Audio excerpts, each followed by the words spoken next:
Damai sejahtera bagi seluruh warga jemaat Sola Fide Muara Badak. Hari ini, Rabu 17 Juni 2020, dalam ibadah keluarga, kita akan kembali disapa oleh Tuhan melalui firman-Nya. Sebelum kita membaca dan merenungkan firman Tuhan, kita datang terlebih dahulu kepadanya, memohon agar kita dilayakkan dan dimampukan untuk mengerti dan memahami firman yang akan kita baca. Mari kita berdoa. Allah yang bertahta di dalam kerajaan surga, kami menghampiri hadirat-Mu yang kudus. Kami memohon kepadamu, kiranya Engkau mau mengampuni akan kesalahan dan dosa kami, agar kami dilayakkan untuk menerima kebenaran firman-Mu. Dan berikanlah kami hikmat, agar ketika kami nanti membaca Alkitab yang kami imani adalah perkataan Tuhan, kami dimampukan untuk mengerti dan memahaminya. Berbicaralah kepada kami, ya Tuhan. Kami telah siap untuk mendengarkannya. Amin. Jemaat disilakan berdiri. Pembacaan Alkitab terambil dari Kejadian pasal 48, ayatnya yang ke-15 sampai 22. Firman Tuhan menyatakan, sesudah itu diberkatinyalah Yusuf, katanya, nenekku dan ayahku Abraham dan Ishak telah hidup di hadapan Allah. Allah itu sebagai Allah yang telah menjadi gembalaku selama hidupku sampai sekarang, dan sebagai malaikat yang telah melepaskan aku dari segala bahaya. Dialah kiranya yang memberkati orang-orang muda ini, sehingga namaku serta nama nenek dan bapakku Abraham dan Ishak termasyur oleh karena mereka, dan sehingga mereka bertambah-tambah menjadi jumlah yang besar di bumi. Ketika Yusuf melihat bahwa ayahnya meletakkan tangan kanannya di atas kepala Efraim, hal itu dipandangnya tidak baik. Lalu dipegangnyalah tangan ayahnya untuk memindahkannya dari atas kepala Efraim ke atas kepala Manasye. Katanya kepada ayahnya, janganlah demikian ayahku, sebab inilah yang sulung. Letakkanlah tangan kananmu ke atas kepalanya. Tetapi ayahnya menolak, katanya, aku tahu anakku, aku tahu. Dan ia juga akan menjadi besar kuasanya. Walaupun begitu, adiknya akan lebih besar kuasanya daripadanya, dan keturunan adiknya itu akan menjadi sejumlah besar bangsa-bangsa. Lalu diberkatinyalah mereka pada waktu itu, katanya, dengan menyebutkan namamu lah orang Israel akan memberkati. Demikian Allah kiranya membuat engkau seperti Efraim dan seperti Manasye. Demikianlah didahulukannyalah Efraim daripada Manasye. Kemudian berkatalah Israel kepada Yusuf, tidak lama lagi aku akan mati, tetapi Allah akan menyertai kamu dan membawa kamu kembali ke negeri nenek moyangmu. Dan sekarang aku memberikan kepadamu sebagai kelebihanmu daripada saudara-saudaramu suatu punggung gunung yang kurebut dengan pedang dan panahku dari tangan orang Amori. Demikianlah firman Tuhan. Terpujilah Tuhan kita Yesus Kristus. Haleluya. Haleluya. Haleluya. Haleluya. Jemaat disilakan duduk. Jalan hidup setiap orang Tuhan yang tentukan. Pastinya Tuhan memiliki rancangan yang indah dalam setiap hidup manusia. Rancangan indah bukan berarti tanpa masalah dan beban di dalam kehidupan ini. Namun tidak semua manusia menyadari akan hal ini. Karena itulah di dalam hidup ini kita dapat melihat atau kita sendiri yang menjadi pelakunya.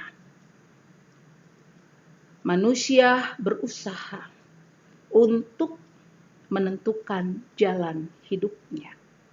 Manusia memang diberikan kebebasan oleh Allah. Namun, kebebasan yang disalahgunakan tentu tidak akan membuat manusia mendapatkan jalan hidup yang penuh dengan damai atau jalan hidup yang indah. Tetapi mungkin akan membawa manusia pada jalan hidup yang menyulitkan, yang tidak ada damai dan sukacita. Namun jika hal ini terjadi, janganlah kita cepat-cepat menyalahkan Allah. Karena kitalah yang menentukan jalan hidup kita dengan mengandalkan kekuatan yang ada pada diri ataupun mengandalkan sesama atau mengandalkan dunia ini. Sehingga akhirnya jalan hidup yang saudara dan saya jalani tanpa ada damai dan sejahtera. Damai dan sejahtera telah Tuhan berikan. Kita harus mengupayakannya agar damai dan sejahtera itu tetap menjadi bagian dalam kehidupan saudara dan saya. Inilah yang juga terlihat dalam kehidupan Yakub yang disebut Israel. Yakub berada di Mesir tentu tidak terlepas dari rancangan Allah. Yakub mengalami berbagai kisah yang menyedihkan dan menyakitkan. Namun ia berusaha untuk tetap memelihara kehidupan imannya, sehingga Tuhan menuntunnya. Sebagai orang yang beriman, Yakub mengetahui bahwa Allah turut bekerja bersama dengannya. Ia pun membagikan pengalaman hidupnya kepada anak-anaknya, agar mereka pun hidup dalam tuntunan kasih Tuhan. Sekalipun hidup dalam tuntunan kasih Tuhan, Yakub juga mengalami persoalan. Karena itu melalui kesaksian Alkitab yang kita baca saat ini, sebagai orang yang beriman kepada Tuhan Yesus, kita kembali diingatkan bahwa dalam hidup yang Tuhan anugerahkan bagi saudara dan saya ada rancangan Tuhan yang indah. Sekalipun kita harus menanggung beban kehidupan yang begitu berat. Tetapi marilah kita belajar dari Yakub. Sekalipun dia mengalami kesusahan, dia tetap memperlihatkan kualitas hidupnya sebagai orang yang beriman. Hal ini yang juga harus terlihat dalam hidup saudara dan saya. Ketika kita berada dalam kesulitan hidup, ketika beban hidup ini begitu berat, ketika masalah silih berganti mewarnai perjalanan hidup saudara dan saya, janganlah kita berpaling dari Tuhan. Kita harus berpegang pada Tuhan. Kita harus tetap membangun komunikasi dengan Tuhan dan kita harus memperlihatkan jati diri kita sebagai orang yang beriman kepada Tuhan di dalam hidup ini. Karena kita percaya Tuhan yang kita sembah, Tuhan yang mengasihi dan memberkati kita. Sekalipun berada dalam kesulitan hidup, sekalipun beban begitu berat yang kita pikul, tetapi kita tidak dibiarkan oleh Dia. Maka ketika kita hidup bersama dengan Dia, kita akan dimampukan untuk melewati setiap rintangan yang menghadang perjalanan hidup saudara dan saya. Inilah yang tergambar dari kehidupan keluarga Yakub. Dan ini juga yang terlihat dalam kehidupan Yusuf. Sekalipun dia sudah terpisah dari sang ayah dan keluarganya, tetapi ia juga akhirnya mendapatkan berkat dari ayahnya. Bahkan bukan hanya Yusuf, tetapi juga anak-anak Yusuf. Saudara-saudara yang terkasih di dalam Tuhan Yesus, ada kalanya kita berpikir kasih dan berkat Tuhan itu telah sirna dalam kehidupan saudara dan saya ketika persoalan hidup menjadi bagian dalam kisah sejarah hidup saudara dan saya. Namun sesungguhnya tidak demikian. Kasih dan berkat Tuhan ada sekalipun kita berada dalam situasi sulit, dalam pergumulan yang begitu berat. Yang terpenting adalah bagaimana saudara dan saya mau hidup berpaut pada Tuhan. Bagaimana saudara dan saya mau hidup di dalam Dia yang memberikan hidup bagi saudara dan saya. Bagaimana kita mau menyerahkan segala beban hidup kita kepadanya. Dan percayalah, ada waktu yang Tuhan tentukan agar kita bisa terlepas dari persoalan hidup kita. Agar kita bisa merasakan sukacita sebagaimana yang dirasakan oleh Yakub ketika boleh berjumpa dengan Yusuf dan anak-anak Yusuf. Sukacita yang Yakub perlihatkan bukan hanya dengan kata, tetapi dia tunjukkan melalui tindakan. Ia memberikan berkat bagi anak-anak Yusuf dan juga bagi Yusuf. Hal ini kembali mengajarkan saudara dan saya, sebagai orang yang beriman, berkat dan kasih Tuhan itu nyata. Maka mari kita mau bagikan terlebih khusus bagi kehidupan anggota keluarga kita. Berkat dan kasih Tuhan itu selalu ada, asalkan kita mau selalu menyadarinya dengan mengucap syukur.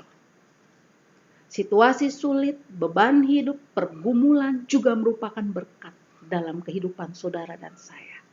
Karena dengan beban hidup, dengan pergumulan, dengan masalah, Tuhan izinkan kita mengalaminya sehingga kita menjadi lebih bijaksana dalam menyikapi kehidupan ini. Dan akhirnya kita bisa memperoleh apa yang sudah Tuhan rancangkan dalam hidup saudara dan saya. Tidak ada seorang pun yang bisa menggantikan rancangan hidup Tuhan dalam kehidupan saudara dan saya ketika saudara dan saya sungguh-sungguh mau berserah dan hidup ke dalam tangan-Nya. Tapi jika saudara dan saya tidak menyerahkan hidup kepada Tuhan, tidak mau dituntun oleh Tuhan, maka rancangan Tuhan yang indah bisa berubah. Dan perubahan itu tentu karena saudara dan saya yang memilihnya. Karena itu mintalah hikmat dari Tuhan, agar kita tetap bersedia untuk dipimpin dan dituntun oleh Tuhan. Karena Dia telah merancangkan kehidupan yang penuh dengan damai dan sejahtera, sekalipun ada beban yang masih saudara dan saya pikul. Jadilah berkat, karena kita sudah diberkati. Amin. Mari kita berdoa. Terima kasih Tuhan untuk firman-Mu. Biarlah firman-Mu ini menjadi bagian dalam hidup kami. Kami tidak larut dengan persoalan-persoalan hidup yang sedang terjadi, tetapi kami semangat untuk kembali melanjutkan hidup bersama dengan Tuhan. Dan kami percaya ketika kami mengikuti jalan hidup yang Tuhan tentukan kepada kami, maka kami akan memperoleh hal yang indah di dalam kehidupan ini.